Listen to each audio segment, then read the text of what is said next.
ওমানে গাড়ির এসির গ্যাসের বিষক্রিয়ায় নিহত 4 প্রবাসী ভাইকে নিজ গ্রামে পাশাপাশি কবরে দাফন করা হয়েছে। এর আগে চট্টগ্রামের রাঙ্গুনিয়ায় লালানগর উচ্চ বিদ্যালয় মাঠে তাদের নামাজে জানাজা হয়। চট্টগ্রাম থেকে চৌধুরী ফরিদের তথ্য এবং ইকবাল হোসেনের ভিডিও চিত্রে আল মকসিদ জানাচ্ছেন।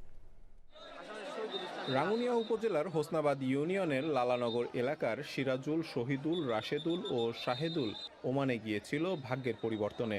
গেল 15 মে বিয়ে এবং ঈদের ছুটিতে ছোট দুই ভাই রাশেদুল ও শাহেদুল ইসলাম দেশে আসার কথা ছিল। এর দুদিন আগে 13 মে বুধবার রাতে ওমানের মুল্লাদাহ এলাকায় গাড়ির ভেতর এসির গ্যাসে আক্রান্ত হয়ে মর্মান্তিকভাবে 4 ভাই মারা যান।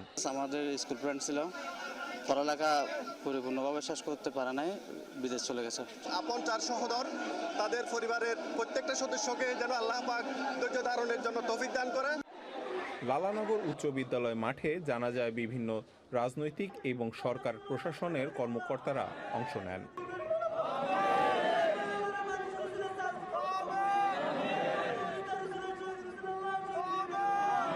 পরিবারের পাশে থাকার ক্ষেত্রে তার কর্মসংস্থানের বিষয়ে যদি আমাদের যত সম্ভব যতটুকু করার সেটা আমরা সর্বোচ্চ চেষ্টা করব।